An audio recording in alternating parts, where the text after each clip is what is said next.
Welcome to the Roaming Yeti podcast, where we share stories, tips, and resources to help you get out there and roam. I'm your host and head Yeti, Beth Scalacci. In this episode, I talk with Joanne McCoy about her walk along the Camino de Santiago. I was unfamiliar with this pilgrimage until Joanne told me about her trip 5 years ago, and I'm so glad she joined me on this episode to share this amazing adventure. The Camino de Santiago's ancient path begins in various locations throughout Europe. Still, they all end in the city of Santiago in Spain. People have been walking to Santiago from the 10th century onwards as a way to earn grace and forgiveness for their sins. The number of pilgrims increased dramatically in 1492 when Pope Alexander VI declared the Camino de Santiago one of the three great pilgrimages of Europe, along with Jerusalem and Rome. While the origins of the Camino were religious in nature, over the years, people's reasons for walking it, various paths, have changed a lot. When Joanne is not visiting America's national parks, riding Amtrak's historic train routes, visiting Major League Baseball stadiums across the country, and fulfilling her quest to step foot in all 7 continents, you'll find Joanne and her husband Jim in the company of their extended family. In addition to traveling, she loves to read, play word games, watch baseball, study Irish history, listen to live music, and watch independent films. You ready? Let's roam. Welcome, everyone. Today, I'm really excited to introduce you to Joanne. This is, before Joanne went on this is something I was not familiar with. This was something I had never heard of.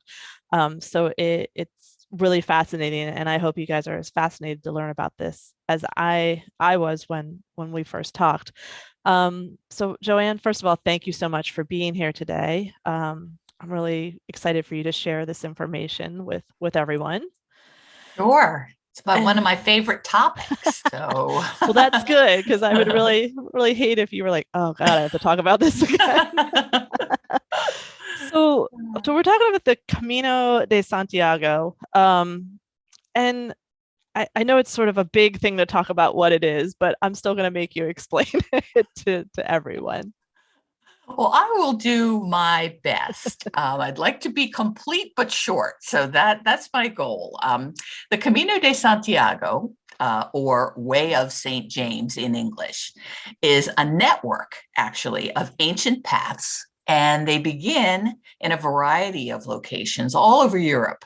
Okay. And the one thing they have in common is that they all end in the city of Santiago de Compostela in the northwestern corner of Spain, specifically at the cathedral where the remains of Jesus's apostle, St. James of Zebedee, are believed to be buried.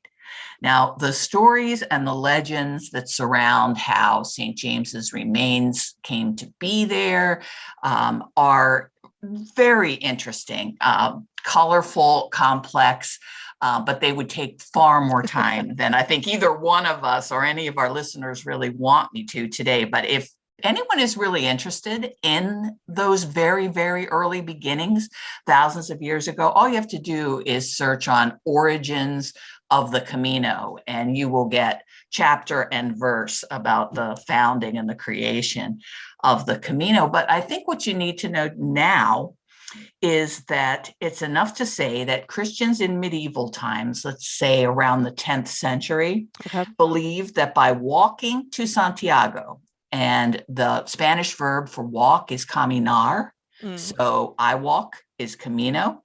So by walking to Santiago, they were paying homage at the grave of St. James in a way that would earn them grace and forgiveness for their sins. Oh, okay. So that was the original thought. And I would say thousands of pilgrims did that each year. But it wasn't until 1492 when, I forget which pope it was, but decided that he would add the Camino de Santiago to the 2 other great world pilgrimages, which were from one's home to Jerusalem or from one's home to Rome.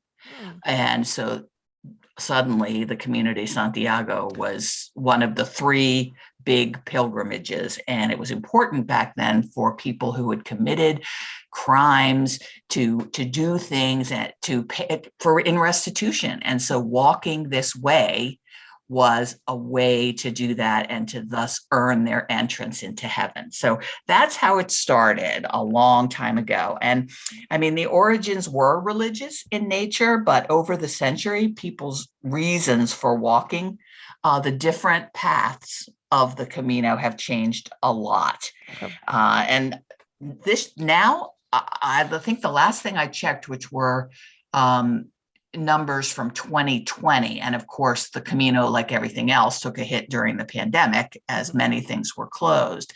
But almost 300,000 people walk the Camino. So even though most people haven't heard of it, it's a huge thing worldwide. Yeah.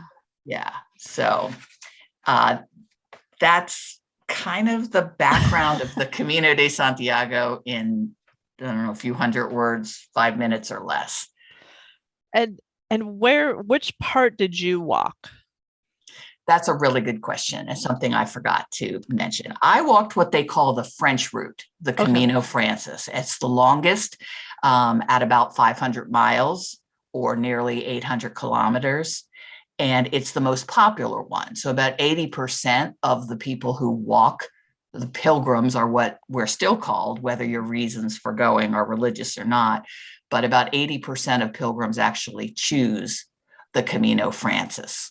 And that's the one that I walked. Is there a specific reason why you picked that part, or why most people pick that part?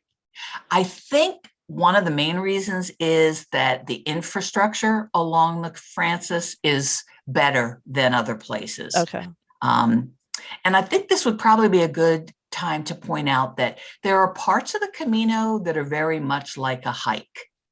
But more, it's a walk. It goes through big cities.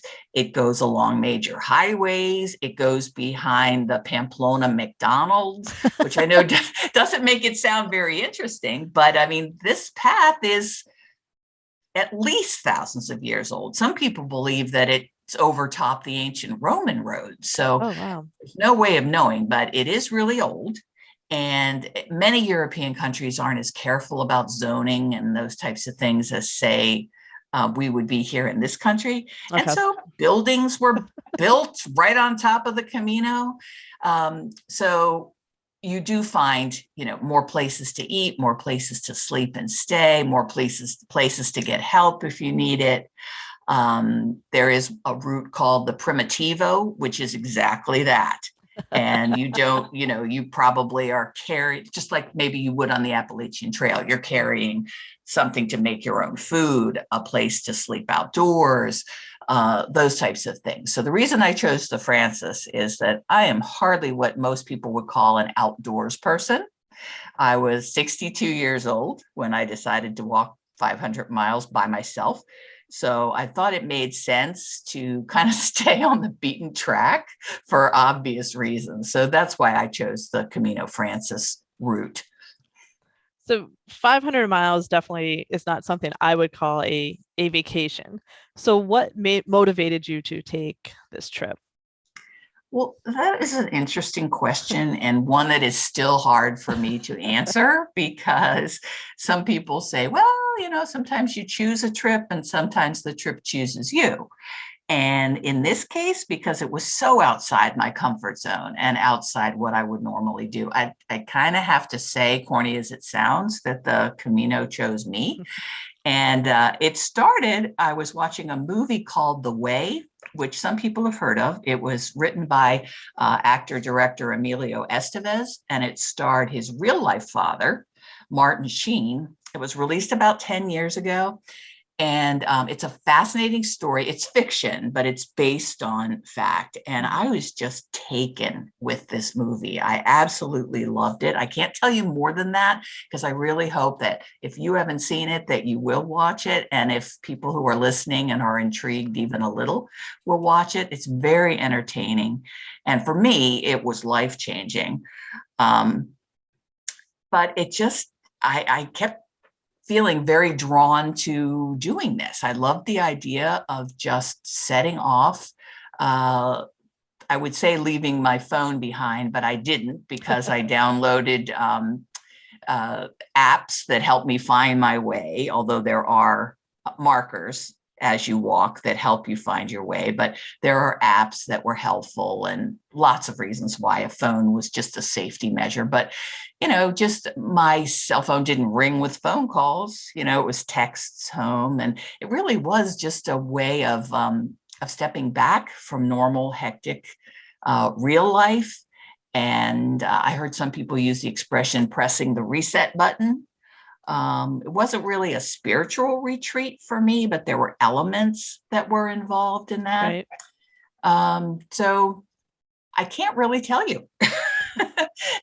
And even now, 5 years later, I went in August and September of 2017. So, just about, give or take, 5 years. I still don't know exactly why I went, but I know that it changed me fundamentally as a person. And it was probably the best single thing I've ever done for myself. So no, you're right. Not really a vacation, but a fabulous journey still, all in all. Yeah, it's interesting to hear you say that. It's almost like walking that 500 miles was a form of self-care, where we always think of, a bath or but really having that time, and putting yourself through that challenge seemed to be a form of self-care for you. It really was. I mean, I was at one of the best times in my life. I mean, I've had health problems. I've had all the problems that most people have, ups and downs, but I wasn't at that point in my life. I was in a happy, stable relationship, great relationships with my grown kids, a growing passel of grandkids, successful business. My health was back. I just felt really lucky. I didn't feel like I needed to go to process anything or deal with this, but I felt like it was a Camino of gratitude. Mm-hmm. I used to use that phrase that I love when that. people were like, why are you doing this? I was like, I wish I could tell you. I'm just drawn to it and not really looking to get anything out of it. I'm actually looking to just spend time meditating on how grateful I am and how lucky I feel. Yeah. And that was really my only goal. But a whole lot more was revealed on the way. And then after returning home, there've been a lot of realizations that I think I would not have come to had it not been for that time on the road. But self-care, maybe extreme self-care, but yes, that's a good way of describing it. That's cool. So you had 500 miles. How long did it take you? Like, how did you plan out this time? Mm-hmm. Well, that's a great question. And one of the things I decided early was that I was going to do this alone, even though I'm pretty much of a social person and I don't really opt. I'm not a loner. I would typically want to go in a group, but I decided that I wanted to kind of map this out in every way based on my needs, which is something I've never been particularly good at. Got the classic disease to please, and I'm always trying to keep up with the person that's going fastest. And I was like, no, not this time. I want to follow my gut. I want to do what makes sense to me. And I'm going to just plot this out as it makes sense. So it ended up being about 40 days that I walked. Started out walking about 15 to 20 miles a day. Then I would take a rest day when I felt like it. One thing I would do differently is I would have left my trip open-ended. Now, I was still working at the time. And so to be able to carve out this amount of time was a real testimony to the partners I was working with and my clients. Everybody was supportive of me to allow me this time. Right. So I not only made my trip over there reservations, but I also knew exactly the day that I would be coming home. Mm-hmm. So I did have to kind of keep that in the back of my mind. And I was looking at the calendar constantly and making sure that I was making good enough time Right. to make that flight out of Santiago Airport. So I would have given myself a bit more flexibility, but I allowed about 40 days. Some people do it much faster. Um, and I imagine there's people that do it more slowly, but that's what was, to me, such a great thing about this trip, is that you can start any place you want. You really can. And Yeah. you can, a lot of people that live in Europe end up doing, like, let's just look at 500 miles as a place to start. They'll do 100 miles one year, Okay. and they'll come back the following year and do the next 100 miles, and they'll do it in 5 installments. That's the way they want to do it. And that's sort of how some people do the Appalachian Trail, I think, here, is they sort of take that in a chunk. So that's really cool that it's not a definitive thing you have of how you have to do it. It's very organic and open-ended of how each pilgrim wants to go and define that trip. Right. And that was important, really important for me, which I didn't realize how important that would be. My gut was, do this by yourself. But then as I started walking and I watched these hikers just fly by me, with their poles going a mile a minute and, greet you. But wow, then all of a sudden they were just a cloud of dust. I was like, no, I really needed to do this at my own pace. Yeah, absolutely. So you can definitely do that. And so how did you prepare for this trip before going over? Well, I did train. I learned en route that I should have trained even more, especially on hills, because I thought that walking 5 to 8 miles a day, or most days of the week, over various terrains was plenty, but it really wasn't. So I wish I had done a little bit more vigorous training. But what I did do really rigorously was shop. I was a great shopper. I tried on, now, when people hike the Appalachian Trail, they wear boots, and that makes sense.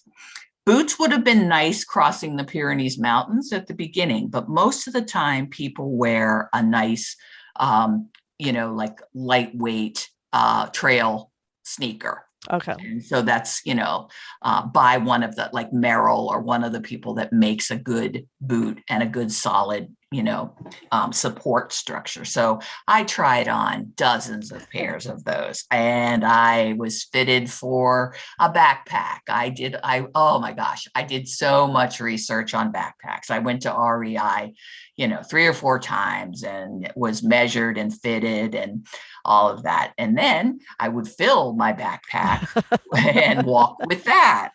I bought a really good set of collapsible walking poles, because those are critical. I mean, especially the type of places that you have to walk, they made all the difference, having the hiking poles.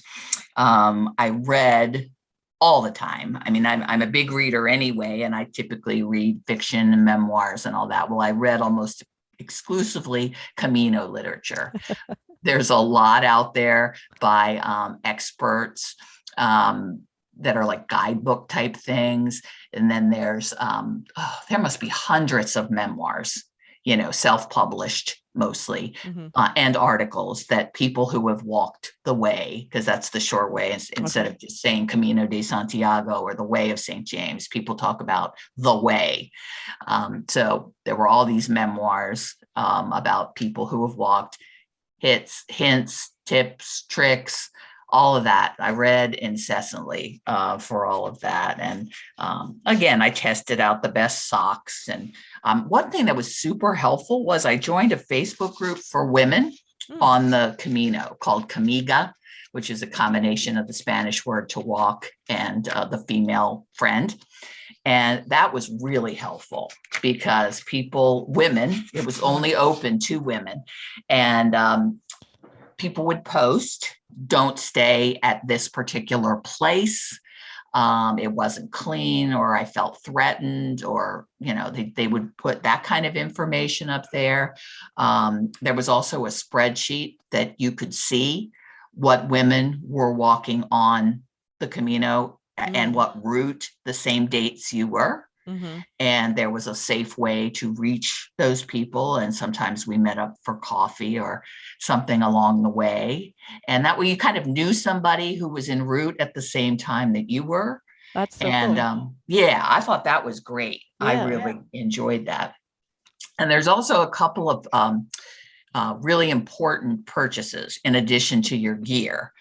There's something called a pilgrim passport that I bought once I arrived. Some people get them ahead of time, but this is basically like a passport that you would, or even if you've ever been to Disney, and I know you have, a few times.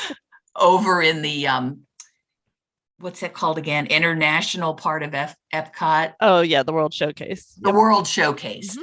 I know when we went, my children had a small passport, and every time we went into each of these kiosks or pavilions, it was stamped. Mm-hmm. And then by the end, they had sort of a souvenir. Well, a pilgrim passport works a little bit like that. You carry it along, and every place you eat or stay, or every little tourist attraction, because there are some along the way, it gets stamped. And then when you go to stay at an inexpensive hostel, which are called albergues, if you stay at one of those, you just have to show your pilgrim passport, and it costs about €5. Oh, okay. Yeah.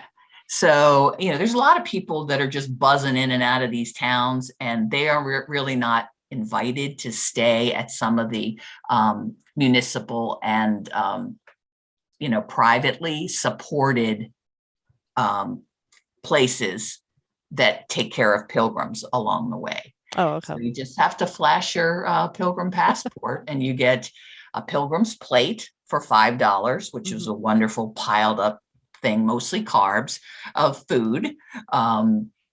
You can stay overnight for about $5. So it's not an expensive trip most of the time. You don't have to have it be that. So you not only have a great souvenir of the places you've been, you also have a way to show the hotels and the restaurants that you're eligible. Right. And then at the end, if you want to get a Compostela, which is like a diploma, a certificate of completion, they're provided by the Catholic Church, as they have been for 800 years.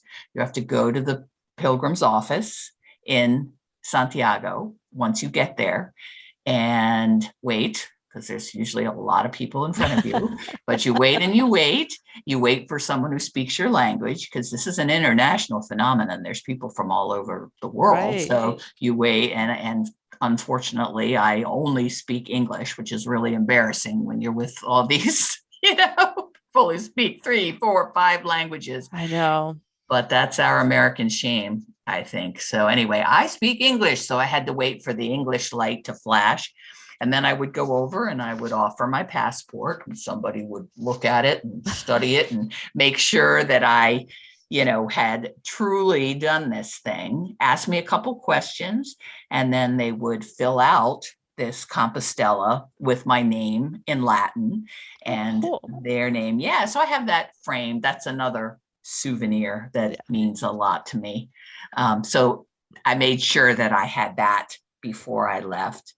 And one more thing I did before I left was I purchased a scallop shell, which is the icon, the symbol of the Camino. It goes back, again, these hundreds of years. You can Google scallop shell Camino to read probably 7 or 8 different legends about why that became that. But the one I tend to believe is that sometimes a priest sent you on this pilgrimage. Maybe you killed somebody or something, so he sent you off walking. Well, how could he prove that you actually made it to Compostela? And it's surrounded by beaches up there. It's the northern, it's the second northern it's the second westernmost point in all of Europe. Oh, wow. And it's on the Costa del Muerte, which is Coast of Death, for lots of reasons. So much fascinating stuff. Oh my gosh, I wish we could talk about all of it. But anyway, I think it made sense for the pilgrim to pick up a scallop shell on the beach outside of Santiago so he could bring it back to the priest and say, look, I haven't just been underground for the past 40 days. I actually went there. I did what you told me to do. I worked off my sin. Now I need your absolution. Here's the proof. Yeah. But what it is now is you hang it on your backpack, and it kind of is just a way of letting everyone else on the path and the surrounding area know that you are a pilgrim. Because you go through big and small cities, and not everyone who's carrying a backpack or looking exhausted is actually a pilgrim. And so having this hanging on your backpack is kind of an icebreaker, and you can just almost always feel free to sit down at a table with others who have backpacks and have the thing on there. So I was happy to have mine as sort of a way to let people know that, I was on the way along with them. So that's so fascinating. And then it gives you, instant sort of credibility to sit down and have a conversation about the experience with someone else who's on it. Exactly. Now you said, you mentioned the hostels, and that's where you slept every night? I would say about 3 or 4 nights a week. I slept in a hostel, and they were bare bones, communal. Some of them were quite small with 4 to 6 beds. Maybe they were, same sex, where you were only in the area with other women, and community baths. Then there were larger ones that were co-ed, and they were about the same amount of money, but that it just depended on how large the place was, how soon you got into town. The smaller ones would get taken up first, and then maybe you would end up on the top bunk of a big hostel. But I did that about 3 or 4 times a week. They also had some kind of low budget hotels that were called refugios, where you had a little more privacy. Actually a closing door most of the time. You could sometimes get a private room, not always, but they were a little bit nicer. They were often family run. Sometimes they were just like a family's wing of their house that they didn't need anymore, and they would turn that into a refugio. And then there were some really nice historic places along the way. Some were even on the UNESCO World Heritage Site places, old monasteries that had been converted and were actually kind of luxury. I've splurged on those where they actually had real sheets, like linen sheets. And whereas I bet after 15, 20 miles, that felt good. Oh, yes, maybe. Oh, amazing. But some of the sheets in the hostels were paper, because you really had to be careful, because the bed bug alert would go out, and people would say, don't stay here, bed bugs last night, this kind of thing. So really we're checking your phone. That's why I just couldn't leave my phone behind. I would check the Camigas group. I would check the app. There were lots of different places for my peers, pilgrim peers, to throw out a example of, hey, don't do this, don't do that. But you knew you were really in the lap of luxury at some of these hotels. And I think I probably did that 3, maybe 4 times, if I'm honest. But that's the door that closes and locks. It's the little perfumes, it's soap. It's, it's just like, yeah, I needed this. And I did need that, to kind of keep me going. And I knew when I did. So I slept in a combination of the albergues, traditional hostels, refugios, small hotels, and every now and then the converted monastery or old deconsecrated church, where they would now have, private rooms and private baths. And That was beautiful and restorative. But I'm glad I stayed in all of them because I met fascinating people every place, Yeah. that I paused really along the way. So that leads me into what, and I know you had a lot of favorite experiences during the trip, but like, were there a few that really stand out as favorite experiences? For me, it was the fact that the Camino became a traveling community. It was like we all were fixated or focused on getting to the same place, and we were proceeding in different ways at different paces. But it was just very moving to me to think about being part of this wave of people who were all moving towards this goal together. And there was always a lot of sharing, like, oh, I ran out of water, because water's heavy. You don't want to carry a lot of water. And so sometimes you could tell, someone was thirsty and waiting to get to the next town so they could, find some water. And maybe you had some extra. So you passed that on, and people shared all sorts of things, blister prevention tactics. And, it's like, oh, you're not Vaselining your feet. Oh, you should be. Here, I've got some, and this is how I do it. Maybe this would help you. So just this whole like caring and sharing ideas so that we could all sort of support each other, right, to get there. Some encounters, the people, I have to say, there were people from all over the world, New Zealand and Australia and Israel and South Africa and all over. And sometimes you would just kind of look to your right or your left, and someone would, in my case, be passing me.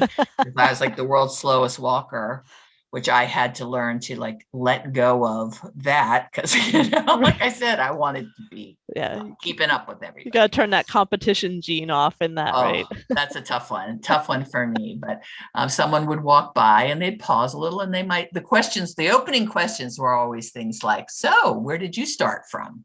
Because as I said, you can start from anywhere. Right. And what kind of backpack is that? And, just easy kind of, do you come here often questions, that people could talk about.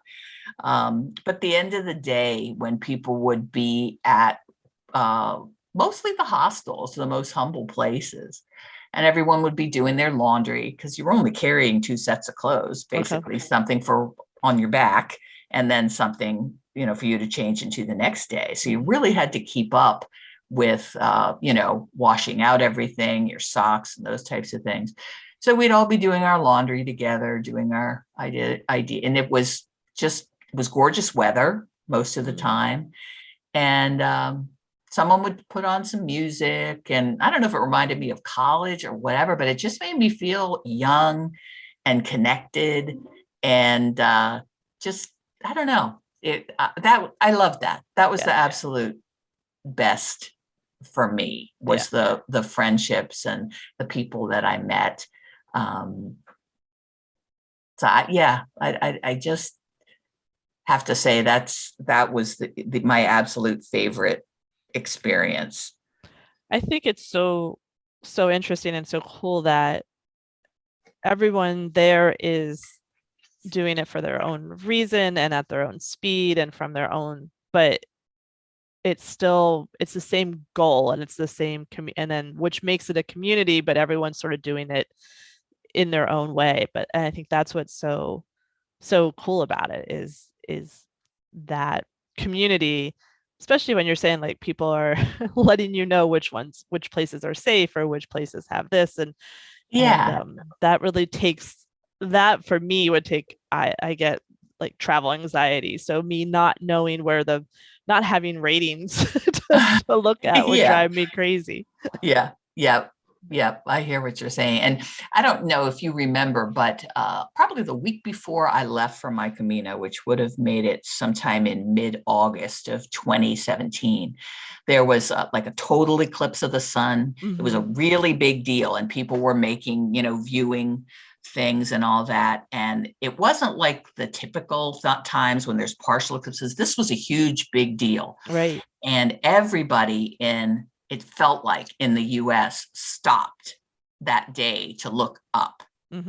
And they were posting on all the social media things. And it was a phenomenon that day. Sure. And I remember thinking how profound it was that, there was just a moment where no phone call, no deadline was more important than stepping outside, kind of shoulder to shoulder, because we weren't social distancing back then. Nobody knew about such things.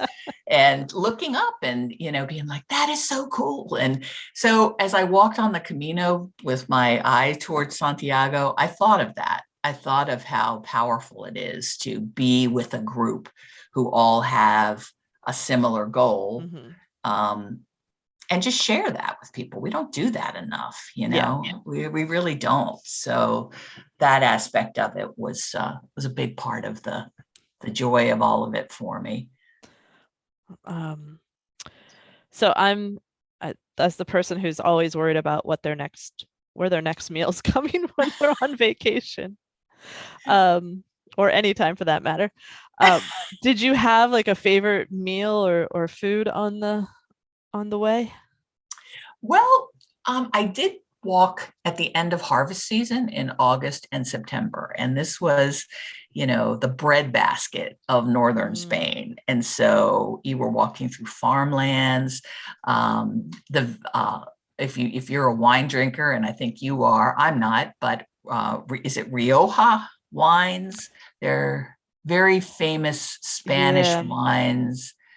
So we were walking through the vineyards a lot, and, a lot of the vintners would come out and basically pour like a flight of wine, and you could just walk by like the Boston Marathon, grabbing water. You could just grab your wine and drink. As I said, I didn't do that, but it was kind of fun to watch people do that. But I am a huge olive eater. I love olives, and olives grow as well in this area. So they were fresh and abundant. And then just all the produce that would be available. We always had huge salads, varied and delicious. And there's a special part, dessert, I guess.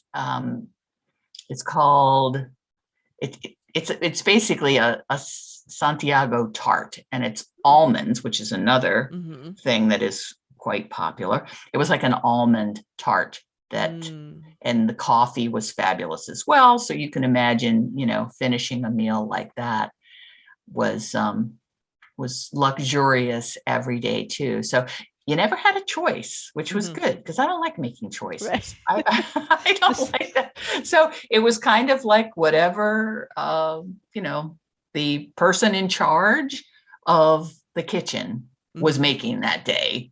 You, for €5, would get a bowl of it or a plate of it or whatever. And there was very little I didn't enjoy. I discovered white asparagus, which I didn't know existed, but that was delicious. The only food that was not my favorite was something called pulpo, Pulpo, which is Spanish for octopus. Yep. Nope. Yep. Well, I felt like I needed to try it because it was, again, a communal experience. Right. The pulpo houses had great big communal tables where you came in and sat down, mostly pilgrims, but not all. And they would serve you this big bowl of octopus in broth. And it was pretty chewy. I'm not a calamari person. Yeah, I'm not either. So I took a bite, and there's a picture of me taking a bite with the worst expression ever, which my grandkids think is funny.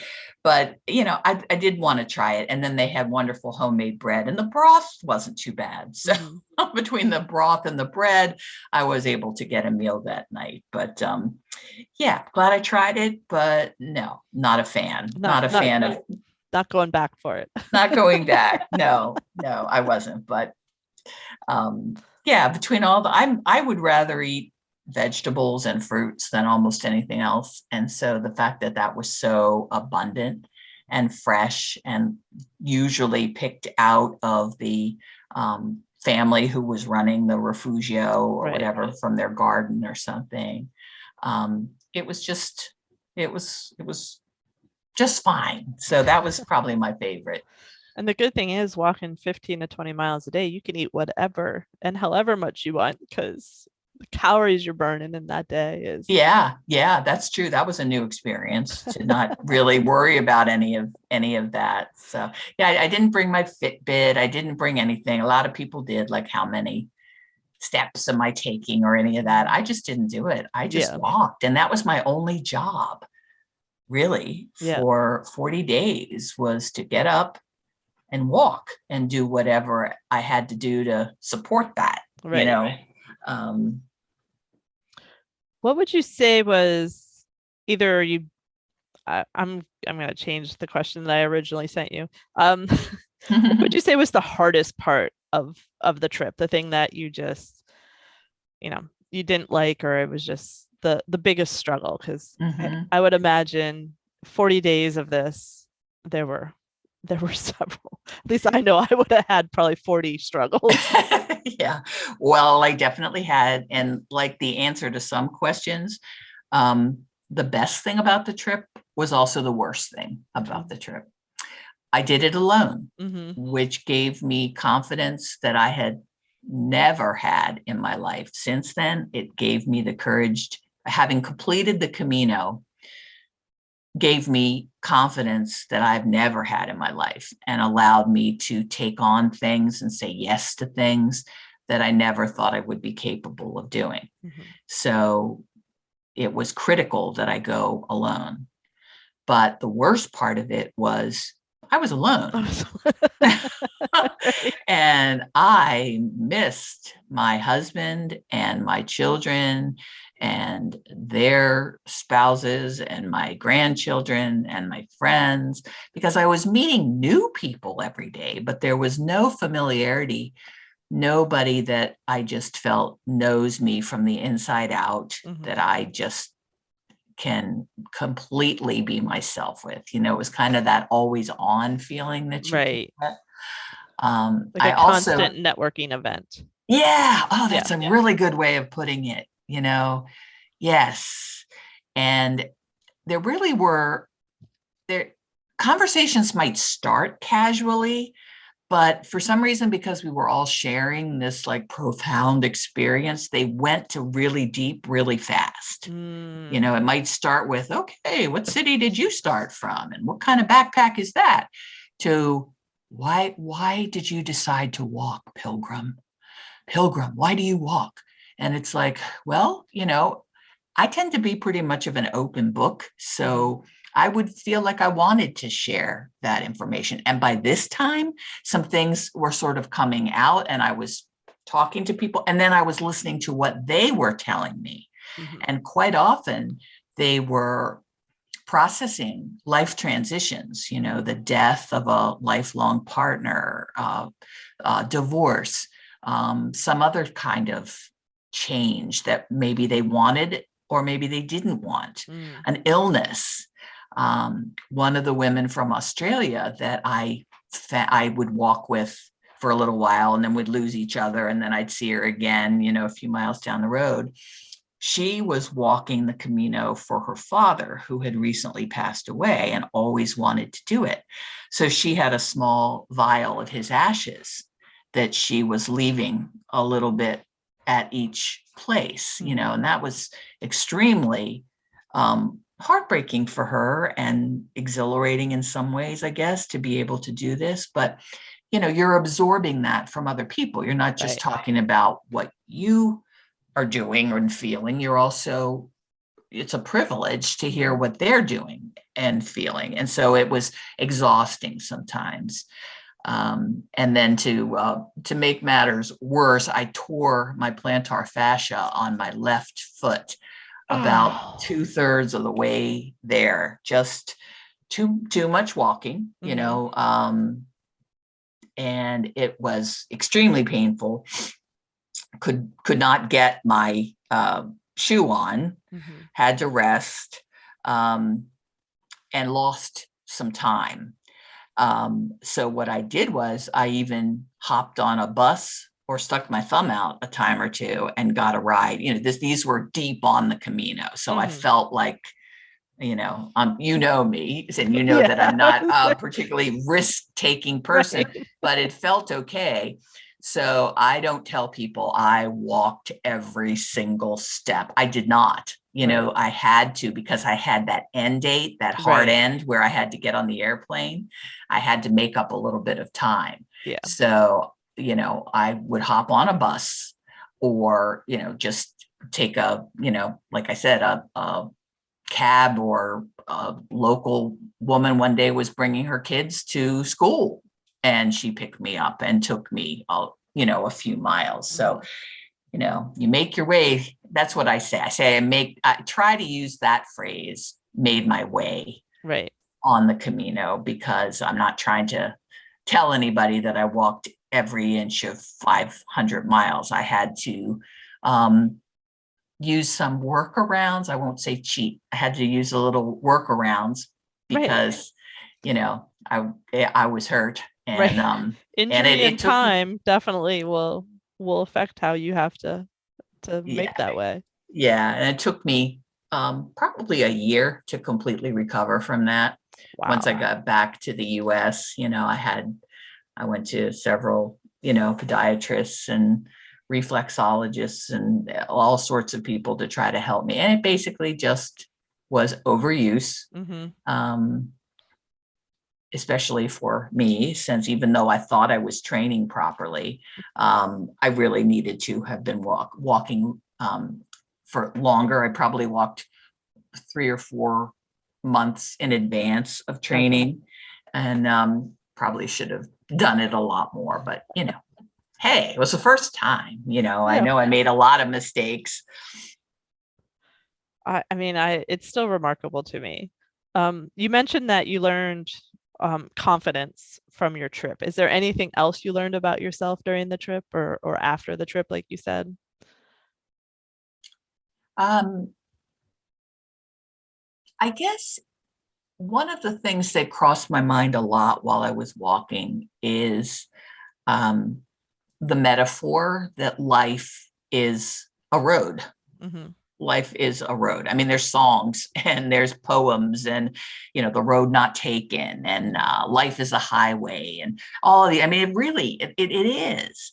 And what you have to do is just keep going and don't stop, and adjust when you need to.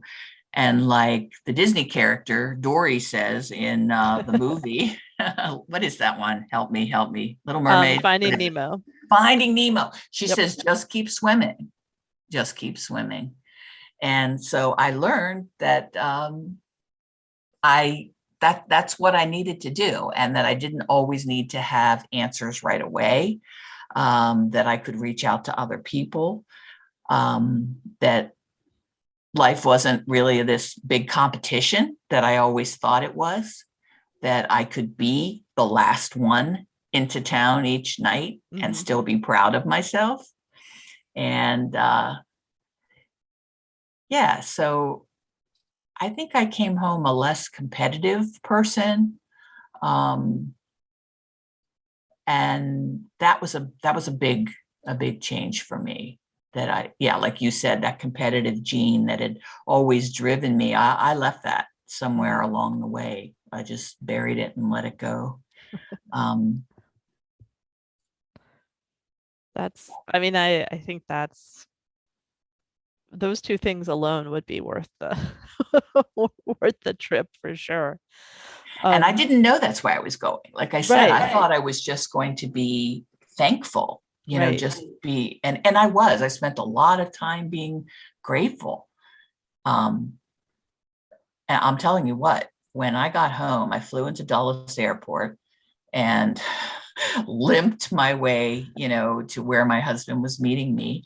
And it was just like I have come home to this special paradise. I mean, it's like, I've got somebody in my life who knows me inside and out, that I don't have to introduce myself to, that I don't have to talk about anything that I don't want to talk about.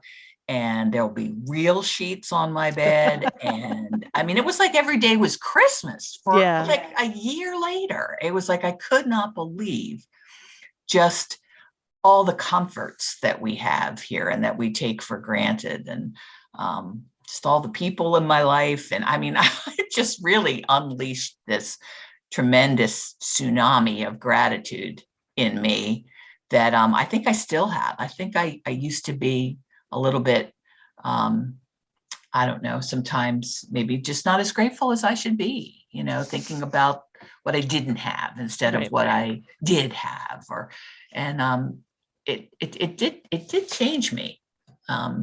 So I'm grateful for that. That's great. I think I don't know. I remember when you first went on the trip and we had coffee afterwards, and you talking about it. And it's just one of those, like, it just was so interesting to me. So when I decided to do this podcast, I'm like, I have got to get Joanne to talk about it, because I think these kind of things, if we talk about the miles or stuff, but it's so much more. And I think anytime, like, almost everywhere I travel, when I come home, I have that gratitude to be. I love to travel, but I love coming home and having that gratitude of home, and everything that means. So I love that's that it lasted for so long, because you come home, you get caught up in life again, and you're sort of like, "Argh," but to, like, for it to be that profound is so cool. Yeah, there still are echoes that I feel. Um, and I've always been a light traveler. I don't bring a lot of stuff with me. Hmm. But if there's one thing I learned on Camino, is how little you actually need Right. to be happy. Right. So it took a few years once I got home, but I began talking to my husband about downsizing. Like, how important is it for us to still have all this room? Is it Right. still necessary? I mean, yeah, it's nice to have on Thanksgiving when we have a big gang of people, and it is kind of fun to have the extra bedrooms Hmm. when the grandkids come to visit. But my grandkids sleep in recliner chairs, on the Right. floor, wherever they land. They don't really care. And Right. I thought, what am I dragging all this house around for when we really don't need it? And there's Yeah. so much extra stuff. So we kind of, I mean, it didn't happen the month, the week, or even the year following my Camino, but we really began downsizing and minimizing, and have moved into, a condo that is plenty comfortable for our Hmm. needs, and rehomed a ton of stuff. And so I feel like I've simplified my life tremendously, because I lived for 40 days with, three pairs of socks and, a couple of other things that I could rinse out.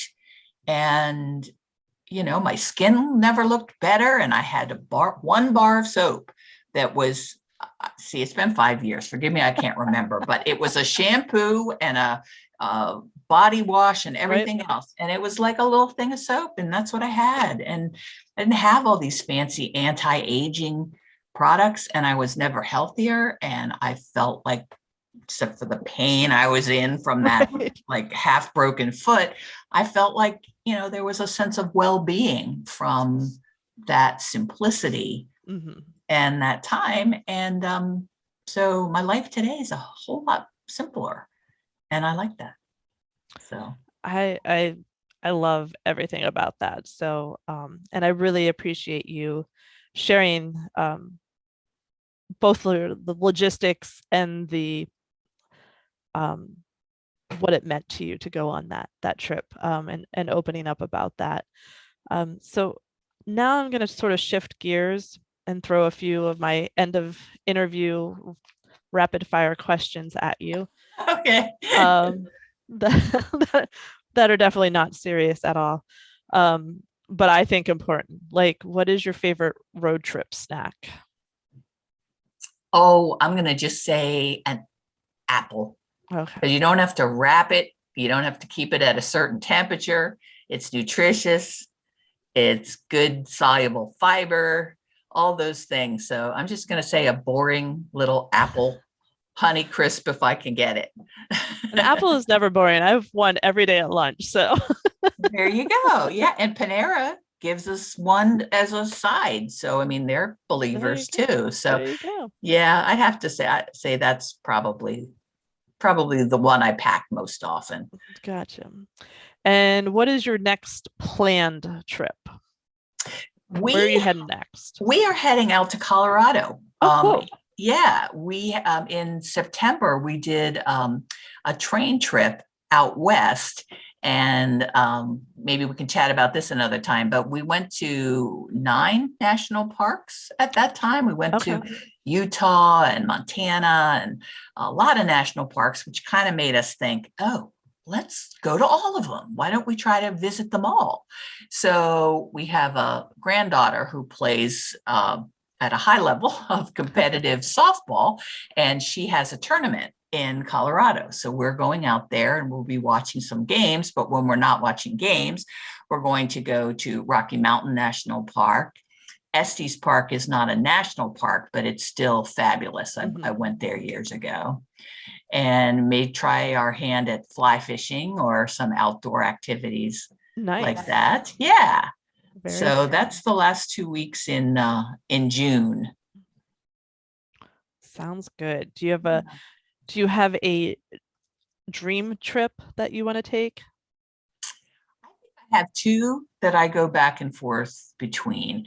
There is we used to do all our traveling on our own. We never went with a group or had some professional guidance or anything. But we are finding we've gone on a couple in our later years where we've kind of liked having someone else do the driving. So neither one of us has to like be the one keeping their eyes on the road while fantastic stuff is happening out the window. Exactly. So we went on a Viking trip one time, a river cruise to the south of France that we loved, and we dream of going back to I think they call it the Grand European Tour. It's the one that they use the clips from if you ever see an advertisement for their trips, with the castles and everything. And you go through Budapest and I don't know, all those like places along the Rhine River.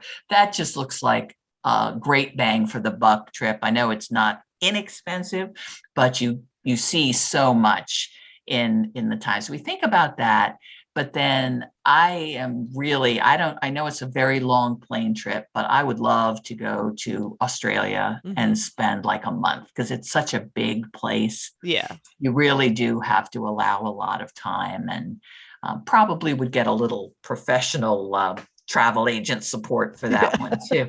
And I could meet up with so many of my Camino friends. I met like 10 or 12 people who live in various places of Australia that have, of course, invited me and would be happy to host my husband, I think, as well. So that would be fun. So yeah, I kind of go back and forth between the Grand European Tour and Down Under.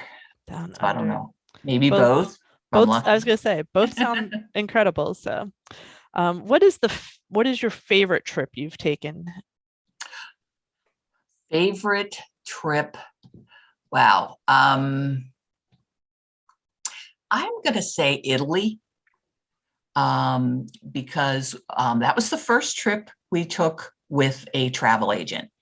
And we ended up going into Milan and then going up to the Lake Como area near Switzerland, came down through Tuscany, then down through central Italy, ended up on the coast, Positano and the Amalfi Coast, and then backtracked up to Rome and did all that classic Roman stuff for 3 days. So we were gone for about 2 weeks. Nice. And that was fantastic. That was just so many beautiful, beautiful things, especially the coast. I would think Positano and Amalfi were just gorgeous. I've never been across to Sicily. I wish we had been, but we'll just hopefully get a chance to go back. But that I think was one of my favorites. I'll have to qualify it and say that was one of my favorites, but absolutely loved Italy. Sicily is incredible. Just don't go in July.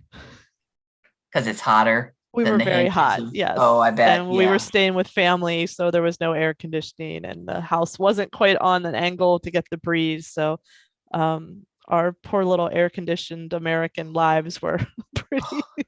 I bet. Yeah. But it was worth the food and the people and everything else was worth it. But I was like, I'll come back in the fall. Like I've decided that'll be my timing for anything in Sicily. Yeah. You don't realize how far south it is. Yeah. Oh. Do you have a favorite travel tip to share with us? I just can't stress enough how important it is to travel light. I mean, I pack my suitcase and then I take half the stuff out because you're not going to need it. Right. And if you do need it, you'd be amazed how you can find it somewhere. I often I'm telling you two things now, because this is one of my favorite topics. Two is try not to bring an item that can only provide one use. Mm-hmm. Like, don't bring a bathing suit cover up that doesn't double as a nightgown if you need it to. And, bring a light thing, a light shawl that could also be a blanket or a beach towel if you needed it to. So really try to make the items in your suitcase do double, triple duty if you can. And don't go crazy with shoes. They are heavy and, really be careful with that. So travel light. And then there's like a whole bunch of little tips that come out of that. But really, you're going to come home. Think about it. How many times have you come home with half the stuff in your suitcase, never worn, never touched?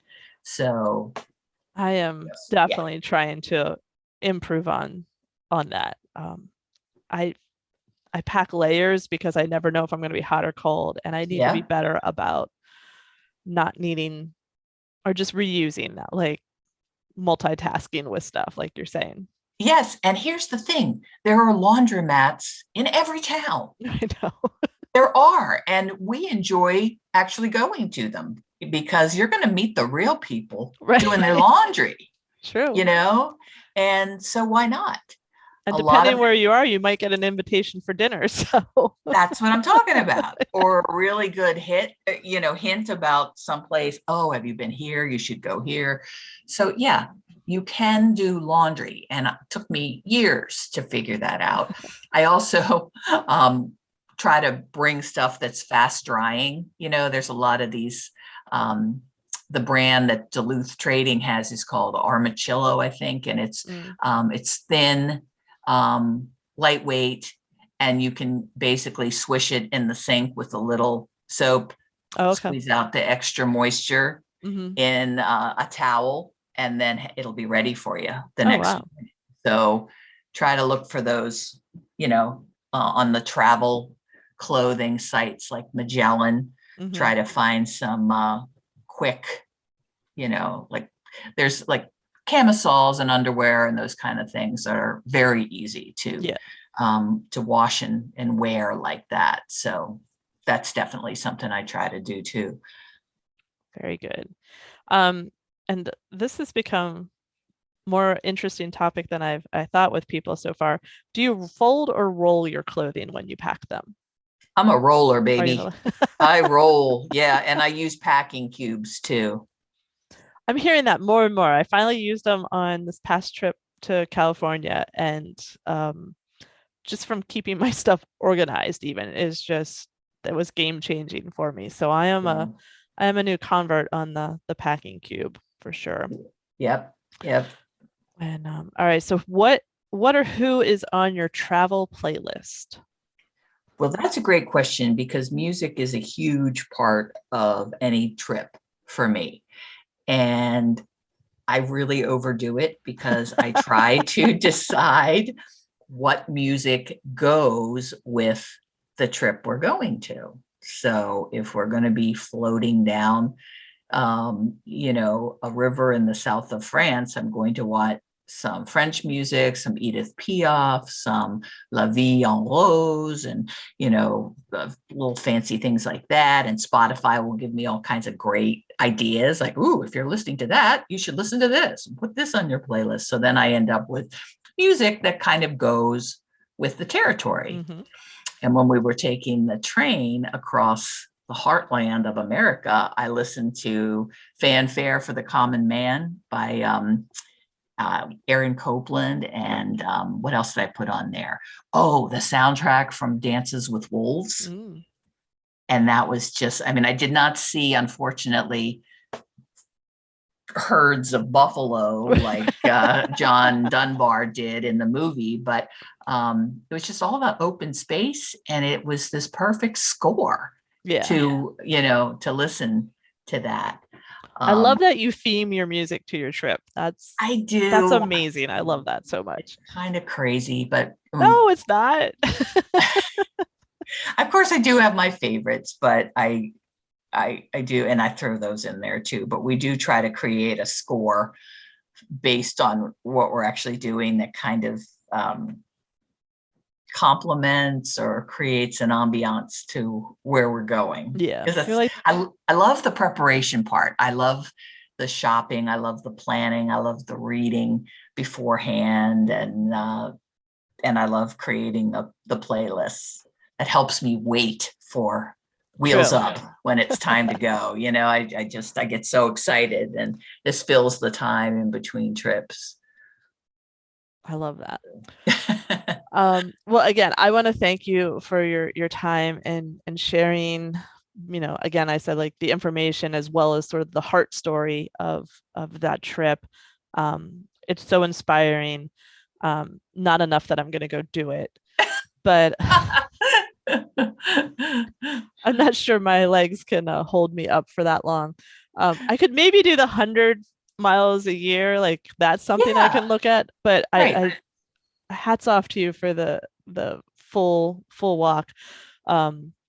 But like I said, I thank you so much for your time, and I know everyone's going to enjoy it. I'm going to put a lot of the resources that you shared with me. I'll put them in the show notes for everyone. So sure, absolutely. When I said it was one of my favorite topics, I was not kidding. And it's been a while. It's been 5 years. So this really kind of reignited my joy for the experience. And I've thought about writing the 956th book out there on the Camino. From my point of view, just some things that I learned, and just talking to you made me think, maybe I'll do that. Who knows? Well, I think the listeners will want that. So go for that. We'll see. All right. Anyway, well, thanks for your time. My pleasure. Thank you. Thank you again to Joanne for sharing this inspiring trip with us. And thank you for listening. I hope these episodes inspire you to get out there and roam, even in your own neighborhoods. Please subscribe so you don't miss future episodes. And if you like what we're doing here, please leave a review and a rating. It's very helpful to us. Talk to you soon, and keep roaming.